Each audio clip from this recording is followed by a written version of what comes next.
Séance d'étirement pour les uns, maquillage pour les autres. À quelques minutes de l'entrée en piste, les artistes peaufinent leur préparation ou se dégourdissent les pattes, comme la dizaine de chevaux impliqués dans le spectacle. Un spectacle qui, cette année, a tout d'une invitation au voyage.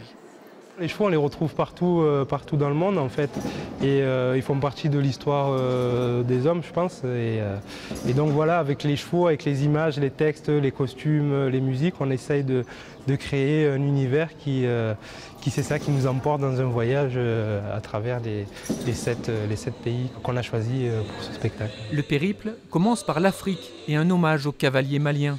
Une entrée en matière intimiste et une belle preuve de maîtrise de ce dressage en liberté, où le moindre geste, presque le moindre souffle de l'homme, est capté et compris par l'animal.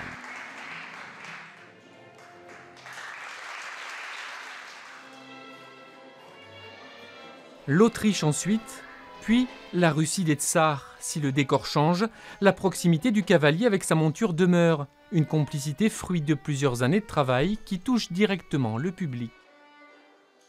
Le public doit être sensible, je pense, à la joie que ça nous procure, en fait, tout simplement, d'être avec nos chevaux. Enfin, moi, en tout cas, par exemple, mes chevaux, c'est mes partenaires. C'est comme la plupart des gens ont des chiens, ils vivent avec eux et ils adorent leurs chiens, etc. Moi, c'est pareil avec mes chevaux. Il y a beaucoup de travail derrière, il y a beaucoup de techniques, mais ce qui ressort, c'est la magie, c'est la poésie, c'est l'émotion. Et c'est ça qui est important pour le spectateur. 3 autres tableaux emmènent les spectateurs en Espagne, aux États-Unis et en France. Quant au final, ils quittent l'intimité des débuts pour l'adrénaline d'une séquence voltige en forme de feu d'artifice.